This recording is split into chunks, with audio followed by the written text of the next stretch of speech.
Welcome, everyone. My name is Emily Miller, and I'm a board member of the Off-Road Motorsports Hall of Fame. And on behalf of the board, we are honored to welcome you all today. Today is the first in our new series called Live with Legends. And our goal here at Ormhoff is that this will help connect inductees with the entirety of the off-road community and public, and to inspire and really help promote excellence in the off-road motorsports arena. So today we have four of the most winning icons from two-wheel to desert, rock, and short course. And over the course of the next hour, they are going to peel back the layers on the winning mindset. And so our hope today is that you can take away really key learnings, lessons, and tips that will help you regardless of where you are on your journey. We really believe that the winning mindset can extend beyond the race course and also into life and work. So today, the format will include approximately 10 minutes from each inductee, and they're going to answer four primary items. What is the winning mindset? Each one of them may have a different definition.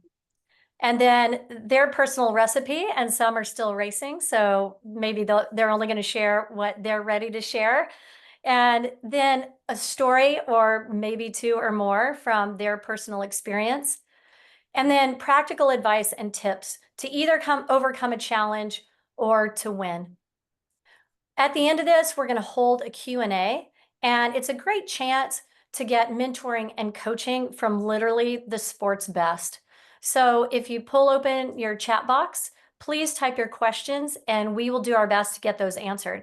And feel free to type them specifically to a particular speaker. If you look in your chat box now, you're going to see that area, and you're going to also see links to each one of their bios. So let's go ahead and get this thing started. So we're going to meet the legends. First of all, we have Johnny Campbell, two-wheel legend, 11 Baja 1000 overall wins, 5 Baja 500 overall wins, 24 class championships, and 3 24-hour off-road world endurance championships. Johnny Greaves, the most winning driver in short course racing.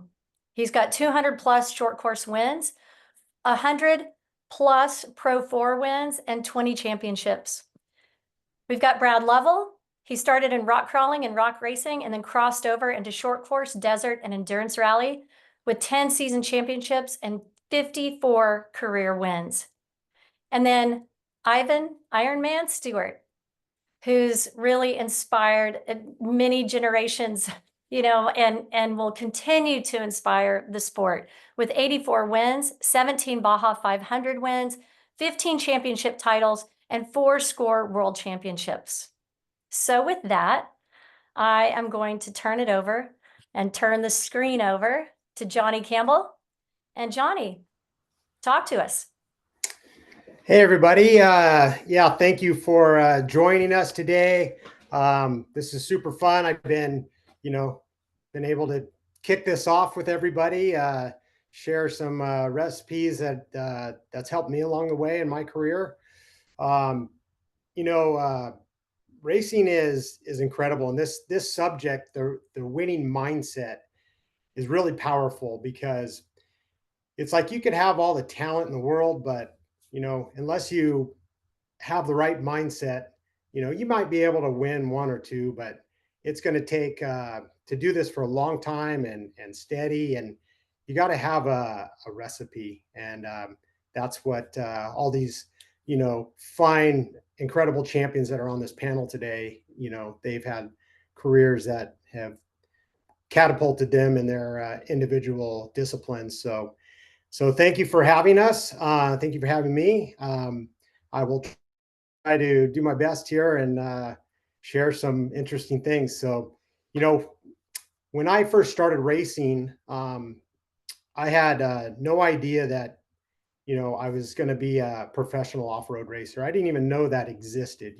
As a kid, I looked up to many, motocross icons and things like that. But my career gravitated toward off-road, and I was fortunate enough to, you know, be at the right place, the right time, and take advantage of great opportunities. Especially when I came into the hands of my mentor, Bruce Ogilvy of American Honda, and he's the late great, by the way. And what was really key is in my career was having a mentor, and the mentorship, being able to listen, learn, somebody to guide you along the way. I know it's not always possible with every situation, but in my situation, having somebody there that had been there, had done it, and it was highly organized. And you have to have, starting with that mindset is with a mentor, you have to be able to absorb that, be slow to speak, quick to listen and slow to speak, because you want to be able to absorb that information along the way and put that information to good use. And that's what really helped me. I was really good at listening, and usually most of the time I don't talk much. I like to listen and absorb, and that's been really key in my career, is being able to absorb that information. Okay, and then when you absorb it, what do you do? It's like, well, you put it to practice, and certainly there's big mistakes along the way, and hopefully not too such a big mistake that you're going to get injured. And on the bikes and the two-wheel world, we don't have the cage, and we're highly exposed, and we're going equally as fast as the four-wheel vehicles, and so staying safe is really important. But having a mentor and listening, that's been really key to my success. And then on top of that is, a lot of times I felt like I wasn't as fast as somebody, or I didn't have the talent. But mental strength, since we're talking about the mindset, the mental strength is what carried my career, because I always felt like, sometimes those guys are faster than me, but I know I can beat them on strategy. I can beat them because I have mental toughness, and training yourself that way is really key. And that's what really helped me. And when the going got tough, it was like I got going, and that's what really helped me. And so having that mindset, and then also, in the two wheel world, in my experience, has been, the passion. You have to have a passion for what you're doing, and that helps because it doesn't become like it's a job or like it's work, but that passion helps drive you when in those difficult times, especially. But there's in winning is just the biggest bonus. It's such a great, on I put it in my top three categories of life's experience of winning. And when you see the lights of La Paz, and you're coming down the stair steps and finish in La Paz, and I mean, that is the greatest feeling about winning. A big race like the Bob 1000 or the 500 is just it's an amazing feeling. And once you get that feeling, you want to do it again and again and again. But the passion drives that, so that when you have to do the work isn't as difficult as, trying going to a job that you don't like. So, between these things of having a mentor and listening to what they say and putting into practice what they say has been huge in my career. But then also having that, that fun factor of just, how many miles of pre-running, how many miles of racing you're doing. And it's so much fun. And so you take your life passion and your dreams and you put it to work, and that becomes such a key uh, a key point in your racing and winning. So those things all together has really helped me in my career, and in the longevity of the career and winning.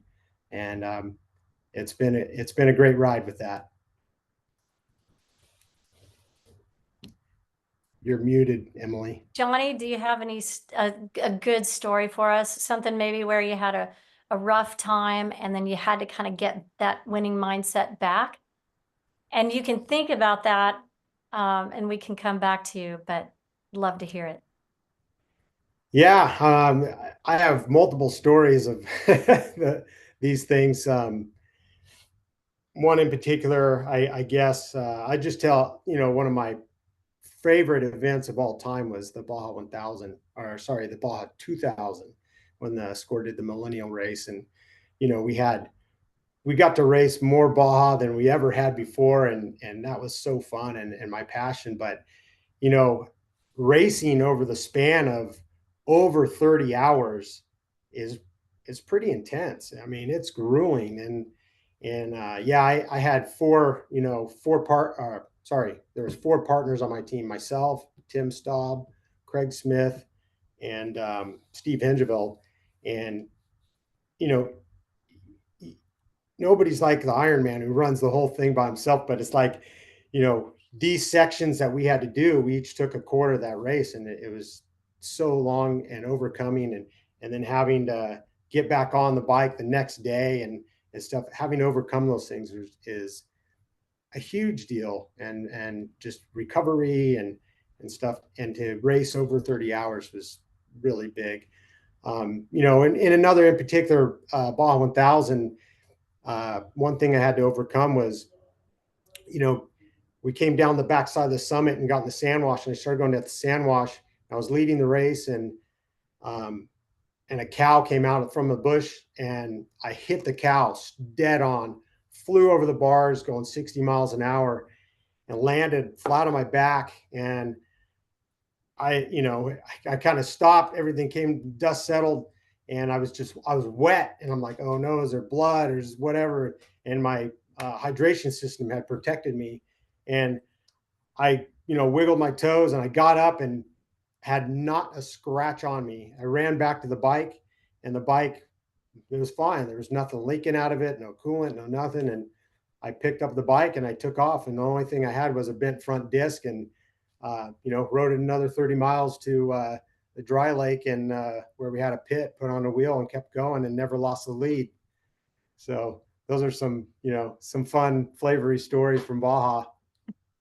Well, there's nothing like off-road, because on pavement racing, I guarantee you most people aren't saying that a cow jumped out in front of them. So, but I'm taking notes, slow to speak, quick to listen, get a great mentor. Mental strength overcomes so many things, and then passion drives you when it's really hard. So if you guys have questions for Johnny, go ahead and put them in the chat box. Pin them down on some more questions. And now, Johnny Greaves. Where's that camera, Johnny? All right. Johnny, go ahead and take it away. Yeah, so thanks for having me. I'm apologize right away for I'm just getting over a cold, and then the other thing is I'm in the truck. We're just leaving Cranon. We had to do some testing, and we were supposed to do it tomorrow. And there's a rainstorm coming in, so we had to bump it up a day. But it's kind of ironic. It leads into a lot of what this conversation is about, that winning mindset. And in my eyes, this is one of those things that you have to be able to compensate or change or adjust for at any moment. If you're really going to be that guy that wants to be there every weekend and winning, and I'm reaching the end of my career probably here in the next couple of years. So, I'm taking every opportunity I can to test or learn more about my truck, or do whatever we can do. And trust me, it all helps, and that's probably one thing I could really, instill into people is you just got to do whatever it takes. You can't expect anything to come easy. Nothing came easy for me my whole career. I had to, I came from a motocross background, and got into the off-road, truck or buggy racing, actually, when I decided that, I just wasn't going to make it in the motocross world, just because of, you know, uh, where I lived, and it was just harder, to do it from Wisconsin and traveling and going back to work every Monday and this and that. So I discovered Crandon, you know, and raced a motorcycle there, and then ended up, you know, traded my motorcycle for a buggy on the way out the gate one year. So yeah, that's kind of the things I did. Is I just did whatever it took, you know, to chase my dreams. And you know, Johnny Campbell's story is really great, and I really respect him for everything he's done, and how he went about it. And I wish I could have found that mentor or somebody. But once again, you know, I'm not making excuses, but from Wisconsin, there's not a whole lot going on out here in the racing world. So, you know, my winning mindset at that point was just figure it out for yourself. And if you want to do it and you want to be good at it, you're going to have to make a lot of sacrifice, you know, a lot of commitments, and you know, spend a lot of late nights. And that's pretty much what I did for, you know, 25 years plus. Is spent every moment I had to in the garage, you know, learning these trucks. And that's another thing I really focus on, is really learning my equipment. You know, I do all my own shock setup. We do all our own trannies in house. We do build our own chassis in house, you know. And at that point back in the day when I first got in this, I didn't know any of this. I wasn't even a fabricator. I didn't even know how to weld. I just figured it out, learned how to do it.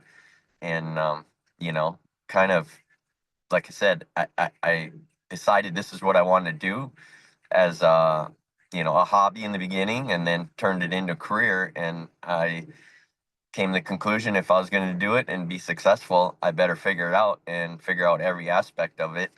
And that's what I did. I mean, you know, there's just so much to off-road racing, and, you know, short course in general, you know, in equipment and everything else. And then, you know, uh, the sponsorship end of it, everything else. And, you know, it's funny, back in my day, I mean, when I was just becoming successful and having a lot of good results, and stuff that, you know, meant something, there wasn't Facebook, there wasn't social media, there wasn't any of that. So you had to figure out how to get it to these sponsors. And I was, you know, sending videotapes. And I mean, I remember Ivan was announcing some of our races, and then you know, I talked to him a lot about it, because he was a Toyota guy too, and I was just tapping into the, you know, Toyota racing program a little bit. And, you know, I was the only Toyota out there. So you know, I talked to everybody I could, and learned how this whole, you know, world worked in sponsorship. And I took that on myself too. You know, I became my own marketing director, you might say, and just did whatever it took to figure out who I needed to talk to, what they needed, what did I need to do to you know, be appealing to them. And just just kept shoving shoving Johnny Greaves down their throat until they had no choice but to take notice. So you know, I guess back to the beginning, my winning mindset from day one has been, you know, if I'm not in the right area, or don't have the right things to, you know, find somebody to help me figure it out, I figure it out, and I learn it on myself and for myself, and apply it. And, you know, it works out great in the long run, because you're the guy behind all those decisions. So you can make changes, and you can, you know, you can advance or screw up at any time, but there's really no one to blame. And now you've probably learned something else to put in that notebook. So I guess that's best summary for me. Yeah, Johnny, I have a question for you. When you pull up to the line in a short course race and the pressure is on, do you have a ritual or a routine that you do to get your head in in the mindset to win?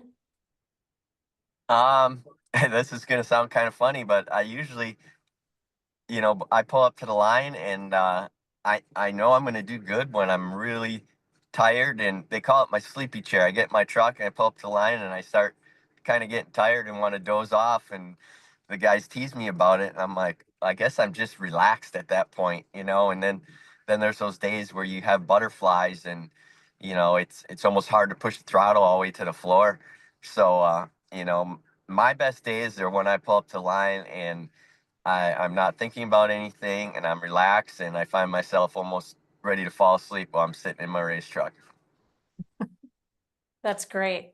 Any, you don't have to answer this now. I put it out to Johnny the same way. Is there a story or a particular moment in time where things hadn't been going well? You know, where you had maybe been through a winning streak and maybe you were off that streak, and how you came back and got it back? Absolutely. I mean, short course racing can get crazy, and you know, you got to lay it all on the line and push, you know, harder and harder every weekend. And I had a time where, you know, I came off a couple championships in a row, and then, you know, we went to Crandon, and it was our second race of the season, and I going into turn one, I flipped and just, you know, basically destroyed the truck. There's pictures of that crash all over the place, and the rear end ripped out and all kinds of things. And the next race was in 2 weeks in I don't know, somewhere in Southern California, Chula Vista, I think.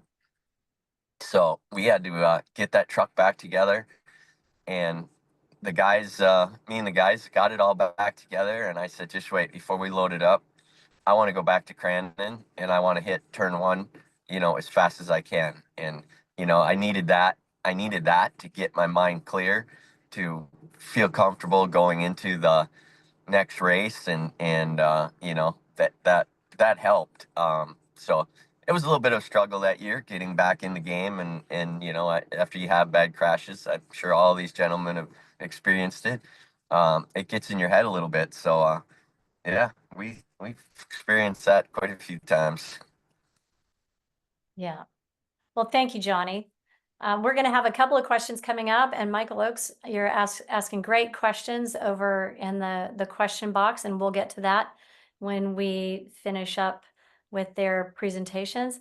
Hey, Johnny, thank you. Stay online. I know you've got a lot to do, but you can go ahead and blur out and keep doing what you need to do, and we'll see you in about 20 minutes. All right, thank you. Thank you, Johnny. All right, Brad Lovell, take it away. Hey everybody, I'm really excited to be here like everybody else, and just listening to Johnny talk there, uh, I can totally relate. I can remember times racing Crandon where I've fallen asleep in my truck waiting on the start line. Some of that's because there's a lot of time to wait at the start line. But I think it's kind of that battle mentality where you're just, you know, you're calm before the impending battle.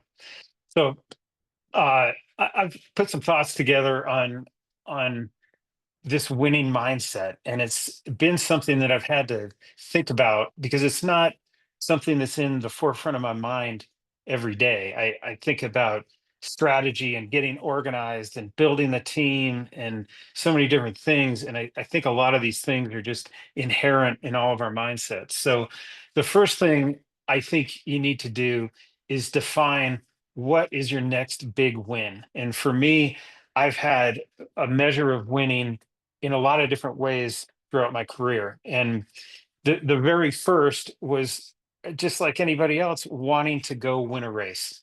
And that's a lot easier said than done. You can't win a race just because you want to. And it comes with a lot of hard work and preparation. But ultimately, I think it's confidence. You need to sit there on the start line and know that you have the right equipment, the right prep, the right knowledge, and the right ability to go win that race.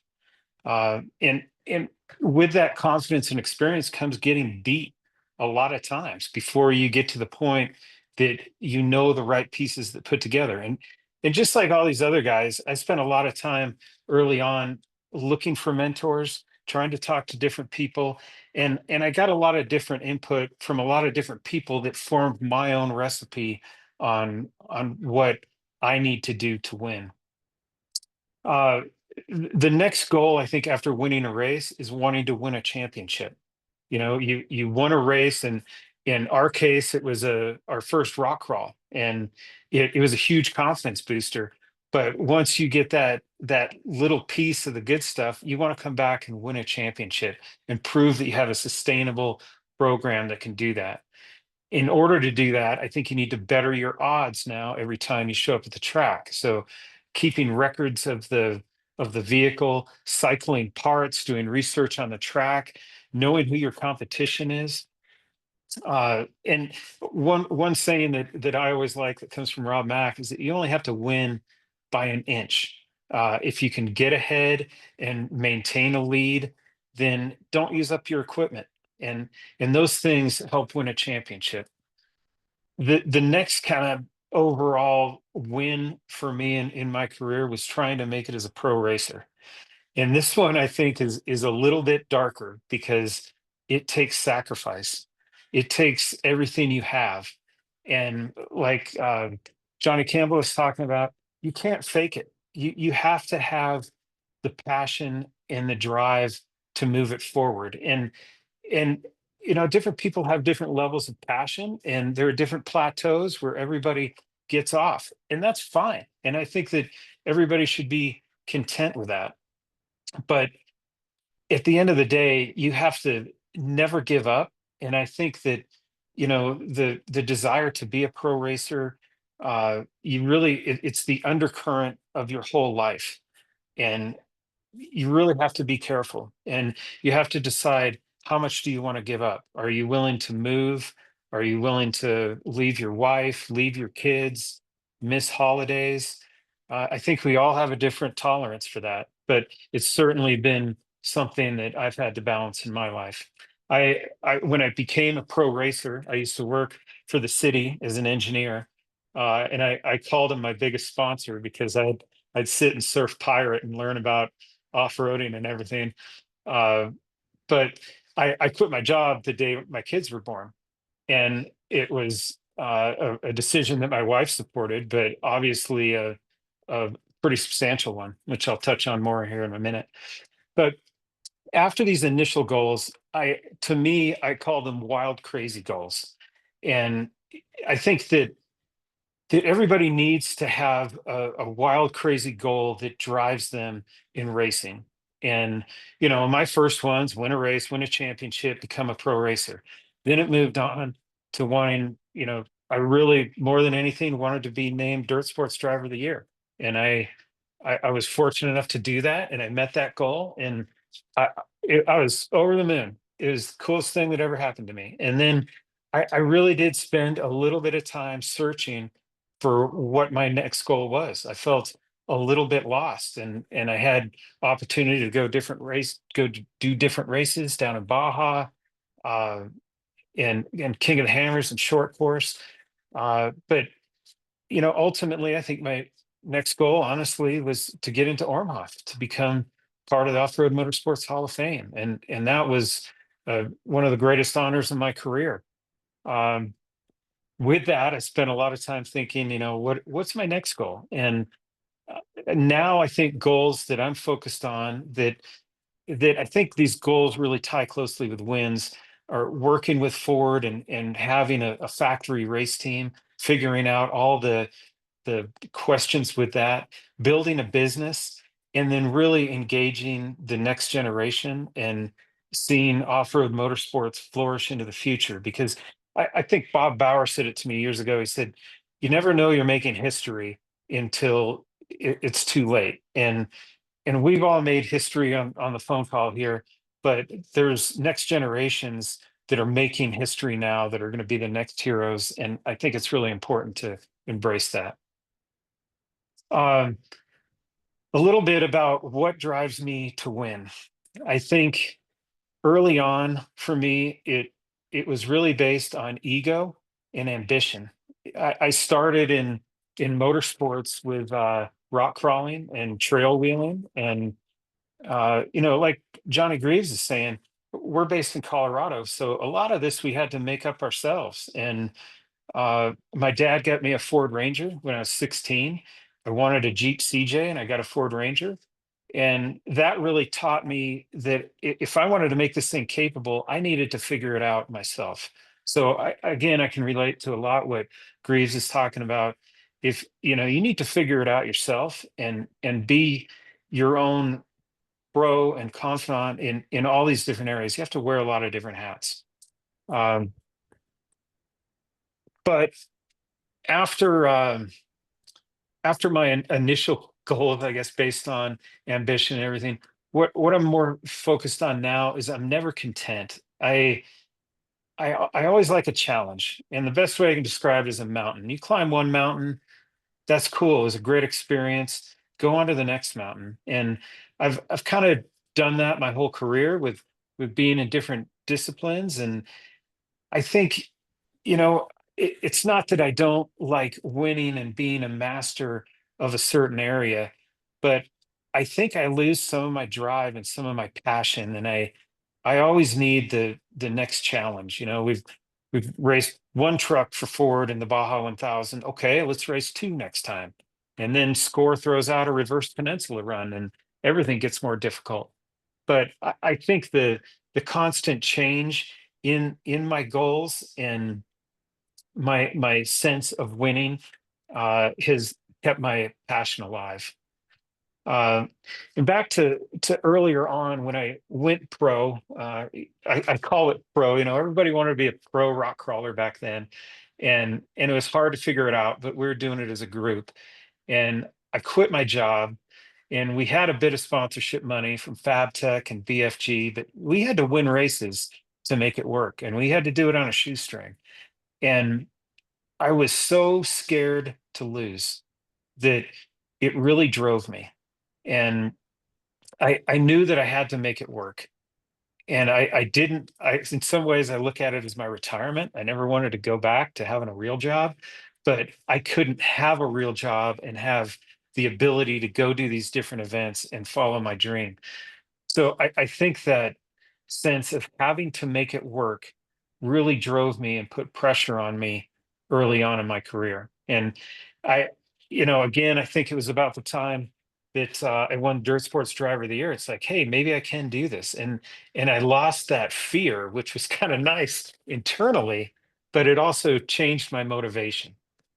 So I always think about a time that I was talking to Von Gittin Jr., who's gotten into off-road motorsports over the years, partner with Ford, and we were talking, and I was telling him about, you know, hey, I'm really looking forward to the King of the Hammers, but what if this breaks and that breaks, and I need to make sure I'm in front of this person and that person?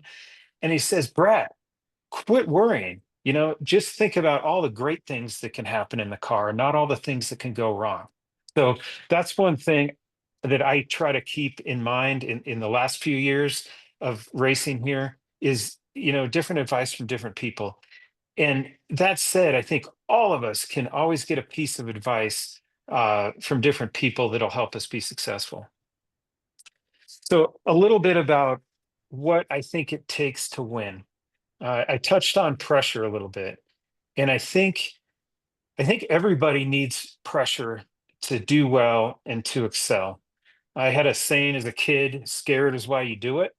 Uh, I was always the little kid when we went out riding bikes with my brother. He's 3 years older, and all of his buddies. And I was always the little guy. So I was having to put more pressure on myself to keep up and do all the dumb stuff that we did back then. But uh, I think nothing's changed today. And you need to put pressure on yourself. And I've had external people try to put immense amount of pressure on me.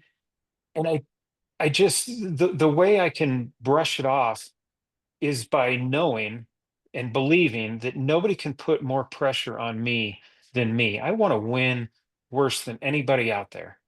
And that it is tough dealing with pressure. And that's the way I've found to deal with it. Uh, Another key item, I think it takes the ability, I call it wearing the truck, but that truck that you're in, it needs to be an extension of yourself, uh, and totally fluid with your hands and feet and eyes to know where the corners of the truck are. Um, if you don't feel comfortable in the truck, I don't think that you're going to do well. And it takes time. And it also takes back at the pit, not just parking the truck and letting your team worry about it. I want to know exactly what's going on with the truck and know all the different systems in it, because when there's a problem on course, you'll have the ability to fix it and you'll be more in tune with the truck. If there's clunks or knocks going on, some of them don't matter. If it's your bumper coming loose, fine. If it's the front end getting ready to fall out, well, then maybe you want to slow down. Um, of course, it takes the right people around you. And I think that as off-road racing, we just all need to remember that we are members of a team. It's my job to drive the truck, and I think it takes a balance of letting other people do uh, their job, whether it's working on the truck. And sometimes you have to ask people to do things that are uncomfortable or they don't want to do, and I try to balance that out with asking myself to do the same while driving the truck. So I've taken a bit of time here, Emily, but I want to finish here with a quick story. Um, in 2010, we're at King of the Hammers, and that was Lauren Healy's first year, and I had no idea who he was. But we had, BFGs, we got the sponsors, we'd done the race before, everything was going our way, and Lauren Healy came up to me and said, "Hey, can you help me set up my GPS?" So yeah, sure. Put the course in there, showed him everything, and long story short, we ended up having a little, the 2 cent part fail was a Woodruff key in the power steering. That failed, and we had to really slow our pace. Lauren got in front of us, and he won the race by 28 seconds.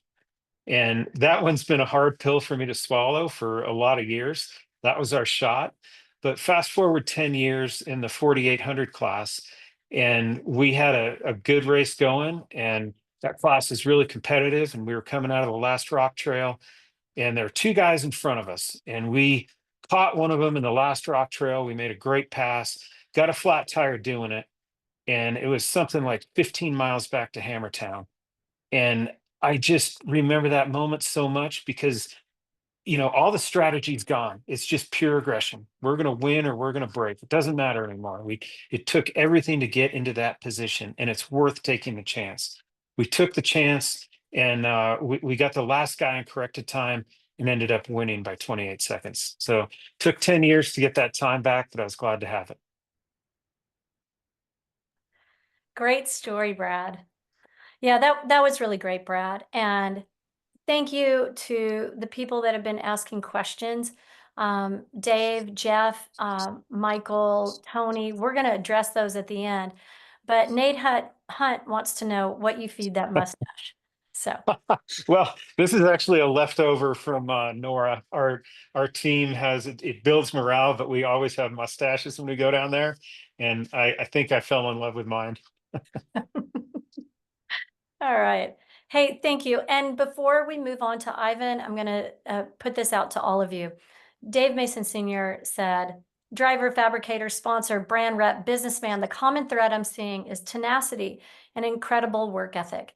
What is your personal trait that has served you the most for your racing success? So think about that.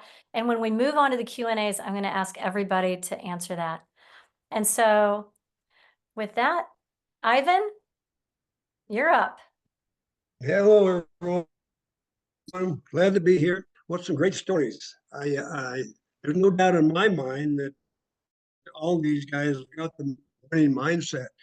But as they're all talking in their stories, and I can relate to every one of them, and the amount of work it takes to put into off-road racing, of short course or long course, whatever it is, to win the amount of races these guys have done, championships, they've got to have the right mindset. Is only part of it. There's the team and there's everything, testing, everything that goes with it. So there's a lot more to the story than what these guys are telling too. But I was also thinking about probably, I'm sure the other drivers and Johnny Campbell have also met people who you've met on the starting line or at a race, and they don't have the mindset. You can tell within just a few seconds that this guy's talking himself right out of the race. But anyway, I was going to tell you my stories about my love of off-road racing, especially desert racing. I remember about 1968 when I first started learning about off-road racing and didn't know anything about it. I had some friends that did the Baja 1000 Baja 100, and I couldn't wait to go over and hear their stories about what had happened to them during this race.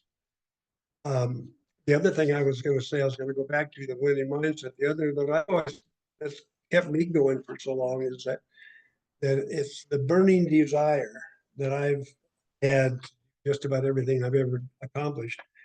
Wasn't going to let things stop me if it was pain or if it was agony, whatever it was.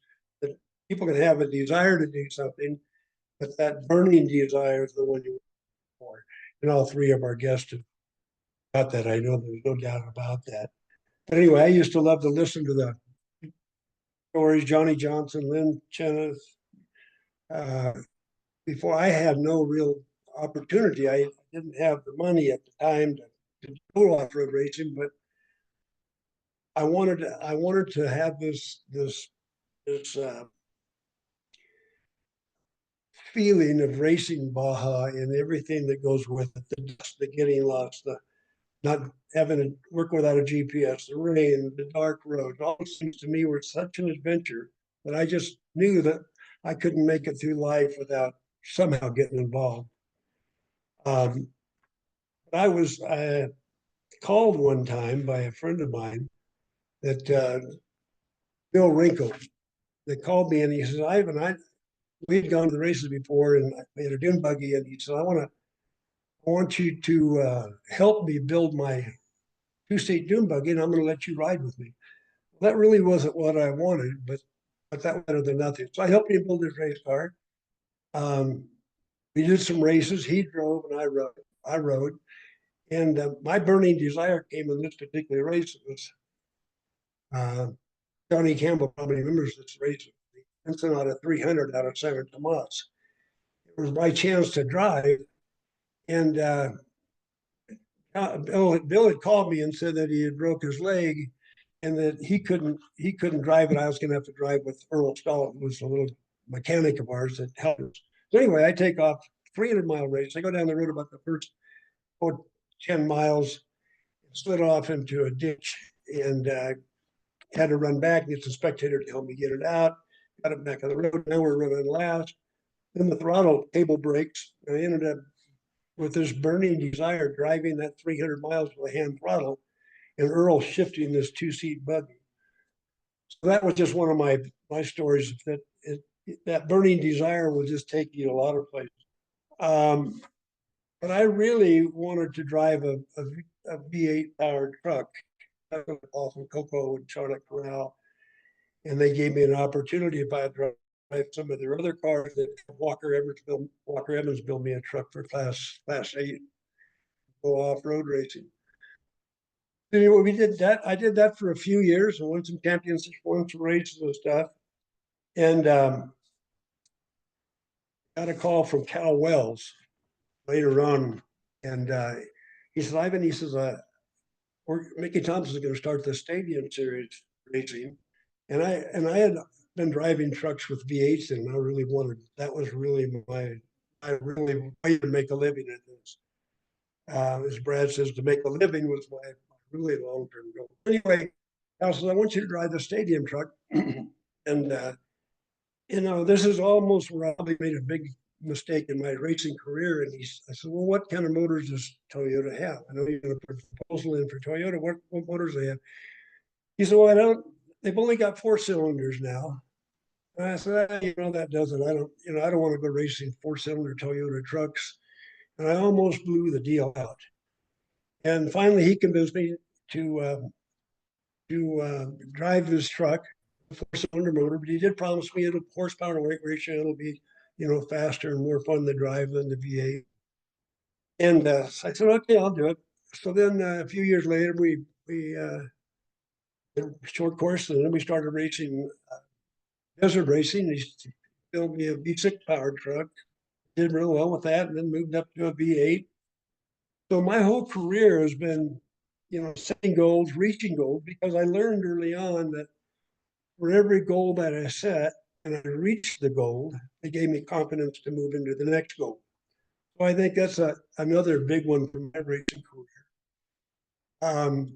The Ironman name was something that I've started learning a little bit about marketing and PR and those type of things. The Valvoline Oil Company put up a trophy, a big trophy, and $500 to anybody that could race the Baja 500 or Baja 1000 and win. You get $500 in this big trophy. Well, I was the first to do it, the second to do it, the third to do it. And I had 3 of these trophies. So then the guys were calling me the Ironman, and that kind of stuck. But driving solo was the big deal. You had to drive solo. That's why they called it the Ironman Award. And I won that. But I realize now, about the time I'm driving for Toyota, I'm learning more about marketing and PR and all these different things that come about that I can learn more than just driving. Driving the truck is a big deal, and I learned a lot. I learned that I originally started off driving way too hard. I'd have won more races probably if I'd have had more patience. I've had a lot of people tell me the same story, and Parnelli Jones said the same thing to me one time, that you win more races if you just slow down a little bit. I'm not talking about racing slow, but learning where to slow down. But I was getting at the time I was getting more kick out of everything that goes with off-road racing, appealing to sponsors, the fans, things that I were learning.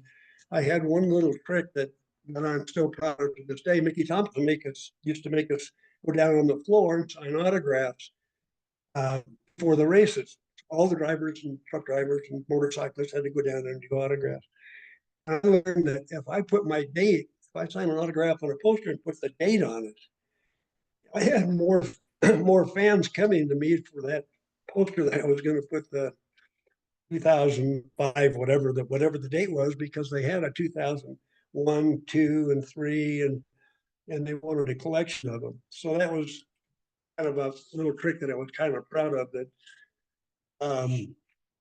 my racing career, to make myself valuable. I think that's the same thing all these guys are saying, is to make yourself valuable. It's not to the sponsors, the fans, and having the most fans and sponsors and the endorsement programs. I mean, there's so many things to learn in racing, period. I spent 30 years or so thereabouts driving Toyota trucks.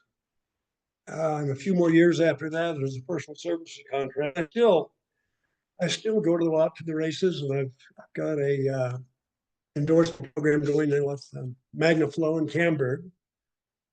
So, I've had a great career, and I've had a chance to work with some of the best people out there, and just love what I've been able to do. And if somebody wants to put the effort in and have that burning desire and everything it takes, not giving up, you can't quit. You got to keep going. A lot of times, you guys on the panel here know that a lot of times it's painful.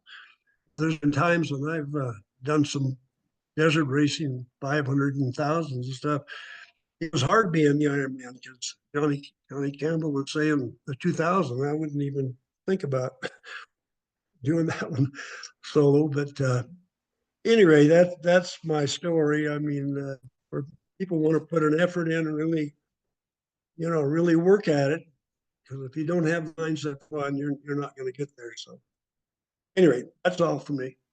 All right. Well, thank you, Ivan. And this is a perfect chance to start with you on a question that just came in. So it's going to be for each of you, but Ivan, tackle it first. Who is your greatest rival? And did that rivalry motivate you and help you to win? Or were you self-motivated enough that you just didn't even need that push from that rival?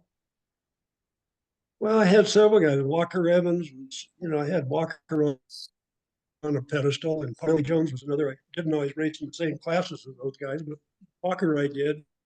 Larry Ragland, just tough competitors. The tougher those guys are, the tougher you have to be, and the faster you have to be. So it's always great to have somebody out there that's going to dangle that carrot.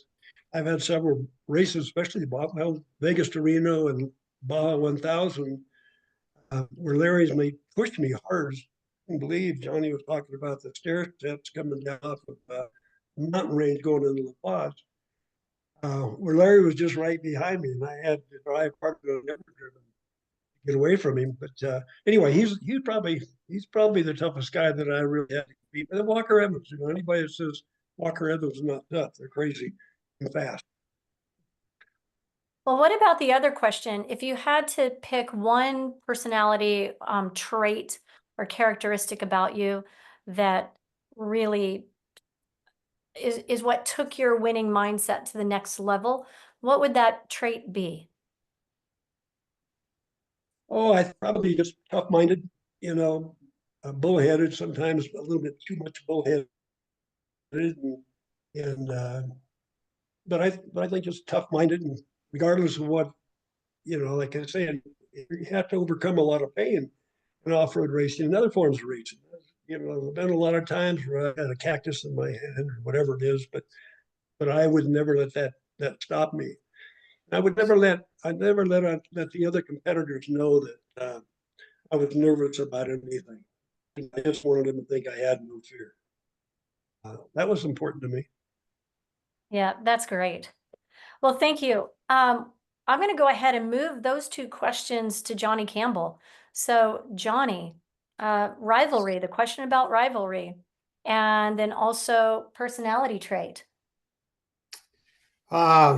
Like Ivan said, I had multiple rivalries. When I first started racing a score, the Kawasaki team they had a really big effort down there, and I was just coming into it and was kind of new to it. But yeah, I mean, Larry Rossler was still riding a bike at that time when I was entering, and so there was LR, there's Danny Hamill, Ty Davis, Paul Krause, Destry Abbott, Ted Honeycutt. So I mean, all these guys were big adversaries, especially early on in my career and stuff. And then, Destry and I had multiple races in, Vegas to Reno and BITD and things like that. And so, man, those guys those guys had a great effort, and they were great riders.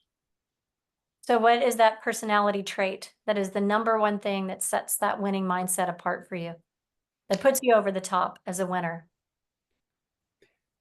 I think it's similar to Ivan's. It's just like you have a focus. I have a focus that when there's a goal and you just drive to it and you're going to move things out of the way, in order to get to that goal, no matter what it is. And, unfortunately, a lot of the people around you take sacrifices and stuff like that. You can ask Faye. I'm not the nicest guy.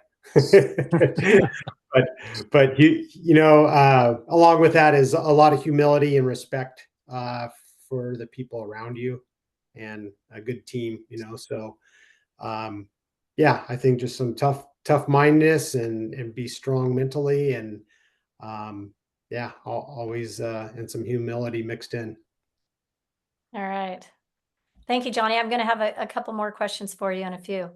So, Johnny Greaves, are you still there? Yeah, still here. So, biggest rival, and is it just self-motivation, or you just want to crush your rivals? Tell us more. I had two really great rivals in my career. I mean, I had a lot of them, right? But ones that stand out early in my career was Carl Rennesenter. I just had epic battles back in the day, and one of the cool things is we could just beat each other down to nothing, and at the end of the weekend, go have a beer and kind of laugh about it. I thought that was pretty cool. A lot of people you can't, and then probably my last greatest rivalry was with the one and only Ricky Johnson, who, was one of my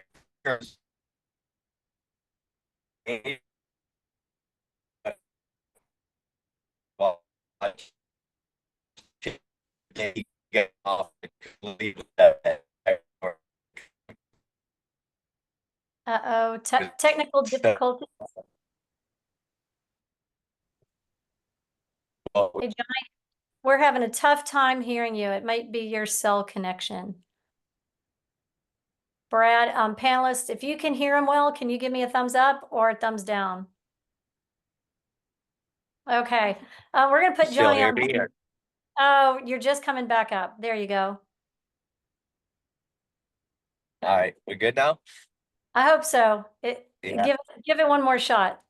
Yeah, I'm sorry about that. We're traveling, but yeah. I mean, and then probably one of my traits that I hold on to is just try to have fun and be happy while you're at the races and enjoy it, because it's a lot of work and a lot of heartache, and if you can't do your best to enjoy it and have fun with it, it's gonna rip you from the inside out. So I try to stay pretty happy through the whole thing, and take good with the bad.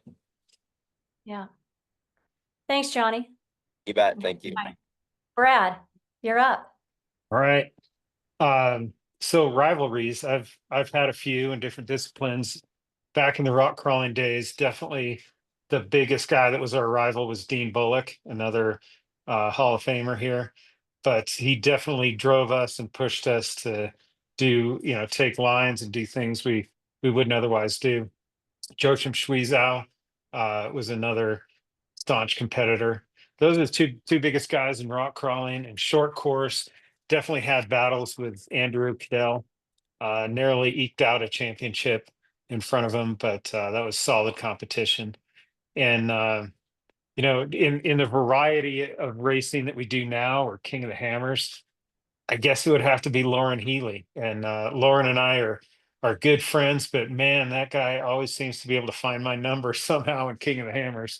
And it was rewarding this last time because we were able to beat him in the 4600 class and take home a victory there. But that guy's just always on the prowl whenever we have a little mistake. So a trait, I don't think it's too much different than anybody else, but I'm not going to give up. I can think about a handful of things in my life that I've given up on. And one, I was trying to put fuel injection on a odd fire Buick V6 out of junkyard parts, and you can't do it. There are kits for it now, but that was one of the things that I've given up on, and I still remember it. I was invested in it, couldn't make it happen. And there aren't a lot of things. So when I get invested in something, I'm not going to quit. No, that's great. And it's interesting because you all basically said the same things, that tough-mindedness, never give up.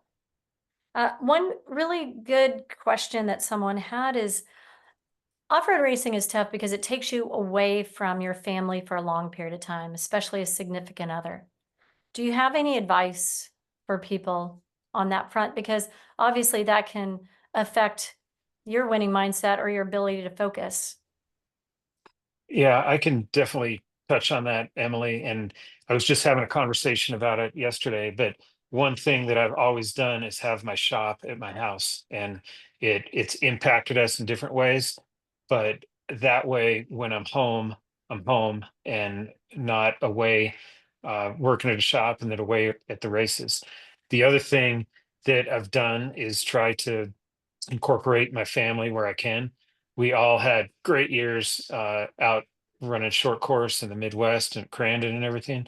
And now my boys are older, and being able to race with them makes it a little bit more palatable to be away from home. Of course, I'm not with everybody, but I can be with some of my family. Yeah, that's great. Anyone else want to tackle that? Johnny Campbell? Yeah, I have, of course, a lot of experience with that over the years.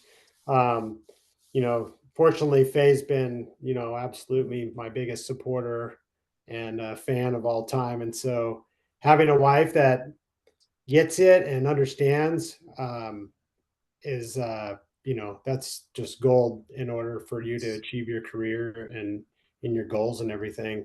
Um, Without that, it makes it really, really difficult. And, just to reiterate what Brad said, is like, I've been fortunate to have my shop at my house as well.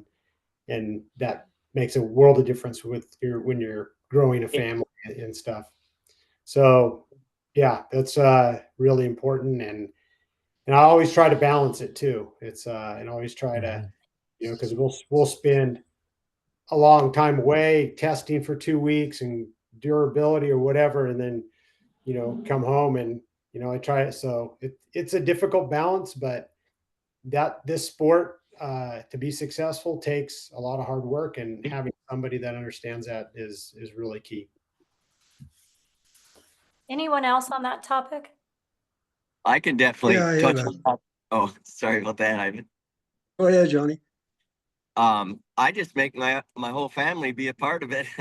My wife runs the whole team, and my son he races side by side with me, and we've been fortunate enough to put this you know duo team together of him and I, and continue the Greaves legacy, I guess. And my daughter does a lot of our uh, media and photos, and so yeah, uh, that's the great thing about racing is to me, I always tell them it's like we're going camping, but I get to drive my race truck. So you take the whole family and the dogs and kids and everybody, and you go have a good time.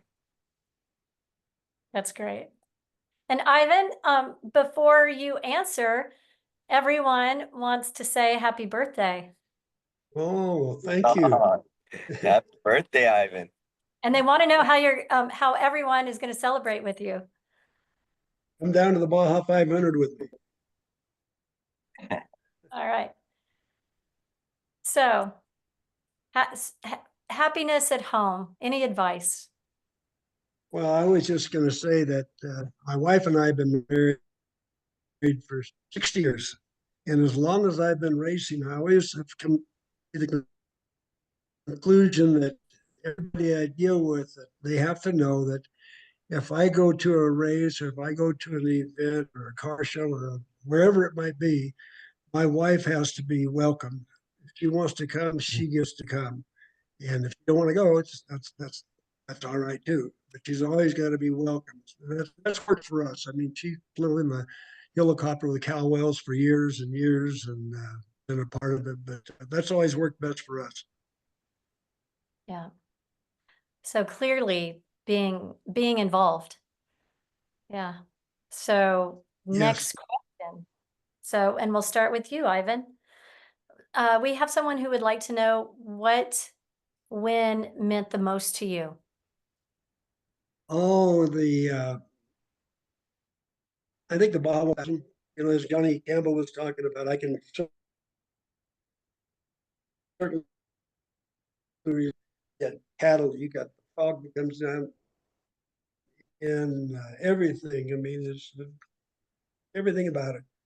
But yeah, once you come over the mountain, there's a mountain range you come across to go down the drop offs that Tony was talking about. You can see the lights on the pause, where there's a special feeling that is so special that it's hard to do. I mean, not a lot of people have been able to do that to win that race, but Baja 1000. Yeah. All right. Johnny Campbell.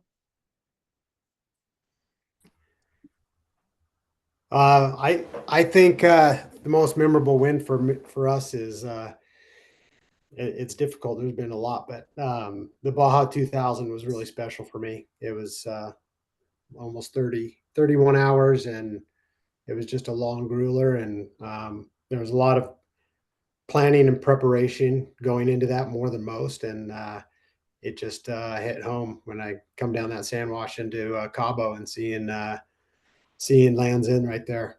Really special time. That's great. Brad Lovell. It's there have been a lot, but one of them that's pretty special to me is maybe more recent. In 2022, uh, Ford gave us the opportunity to race a Ranger Raptor in the Baja 1000 that was built in Australia and flown over here. And we won the bid to do it. And I still kind of had to figure out how I was going to do it. And we put a great team together. And I think that there was some doubt as far as if we were able to pull it off. And we drove a great race, had to put a great team together. We had no problems and got it to the finish line clean. And I was just so absolutely thankful. That was my first shot at pulling off something big like this and involving a lot of different people. Yeah, good stuff. Now, Johnny, is it going to be? We've got 3 Baja 1000s. Sorry, you talking to me? Yeah, what was your Oh, most meaningful win? Um, definitely winning my first Borg Warner Cup at Crandon. You know, those things are just it's the biggest race. It's our Indianapolis 500 of short course off-road racing, and they're so hard to get because you know you got all the Pro 2s and all the Pro 4s, and gloves are off, and there's basically no rules, no black flags, no yellow flags, no nothing. Just race 10 laps wide open to the finish, and I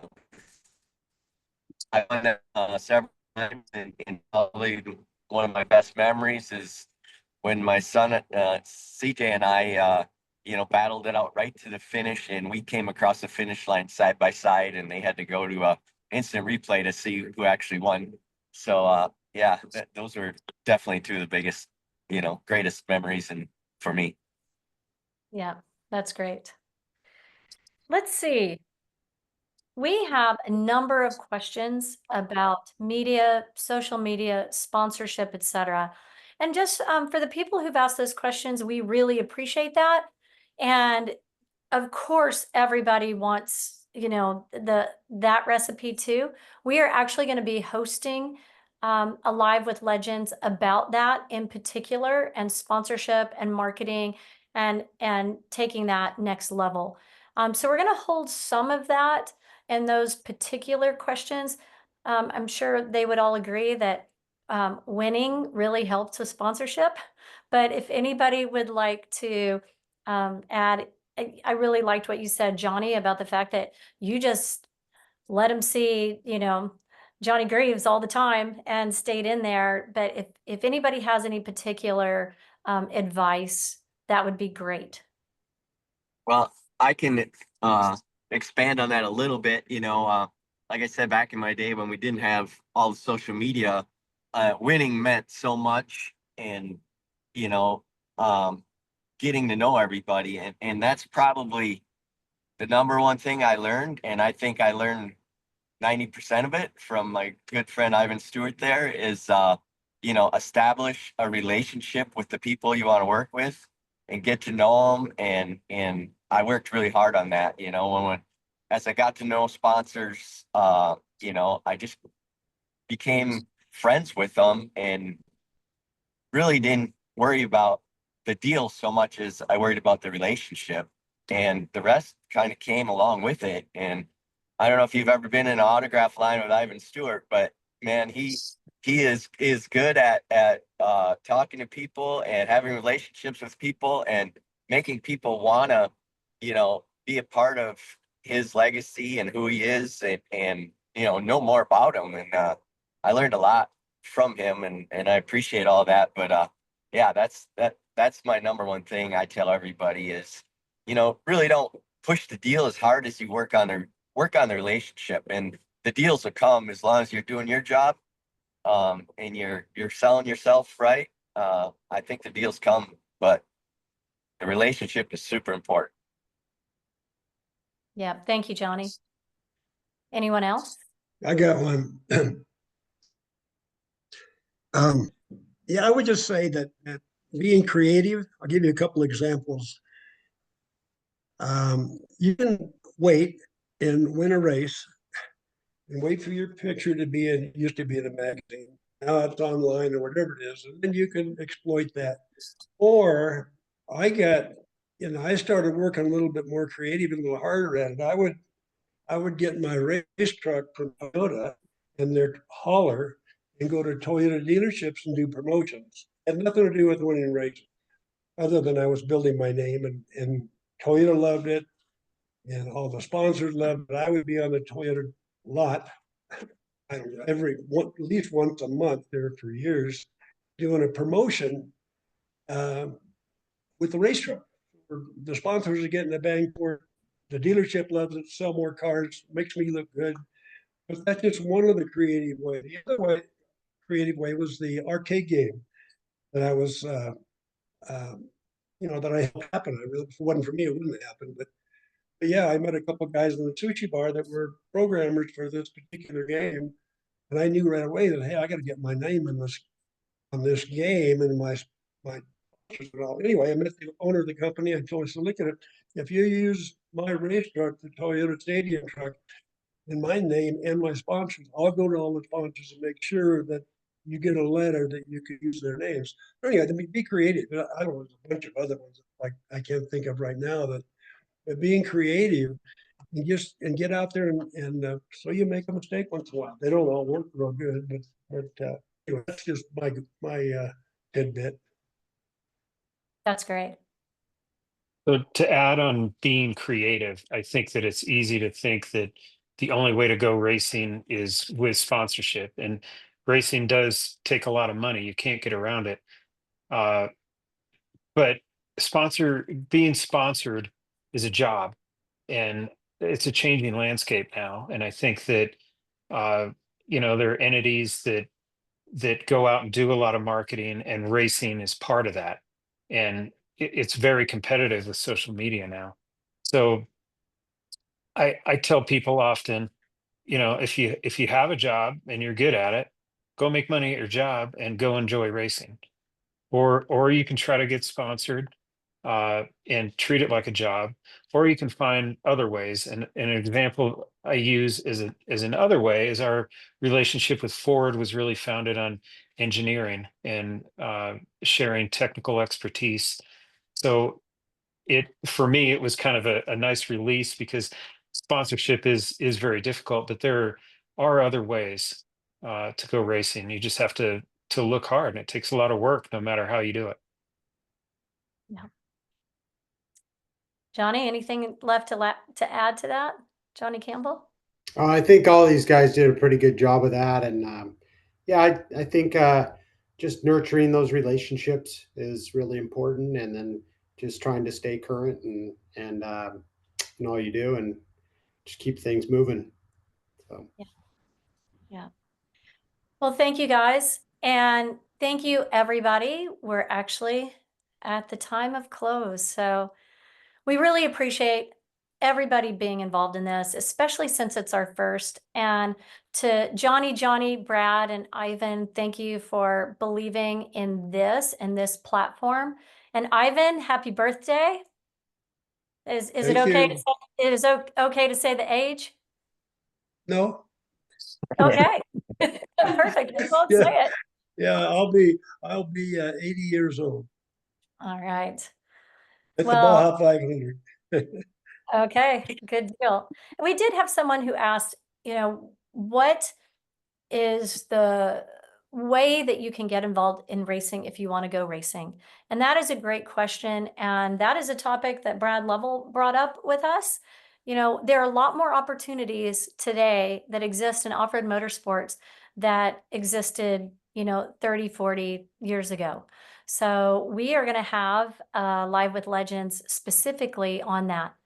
I do want to say that we have received a lot of remarks to our panelists, just thanking you for all that you've done. We've had people that have worked with you. You can take a look in the chat and just you can tell how many lives that you have touched along the way, and probably more lives than you know. So thank you for all that you do in this sport. Like I said, the next one is going to be called Building Successful Teams. And obviously there are teams, in and out of racing. We really do believe that your lessons and mentorship can reach far beyond off-road racing. So thank you for that. Everybody who's been involved today is going to get a link. We really ask you to share it with people, share it with young people. We want to be, as Ormhoff, the shining beacon, on the hill that leads to excellence in the space. And so send out that recorded link to people and share it. And we also want you to mark your calendars. So panelists, you can't see it, but on the screen, mark your calendars for the 2025 induction ceremony, November 2nd at South Point in Las Vegas. Tickets are going to go on sale on June 1st.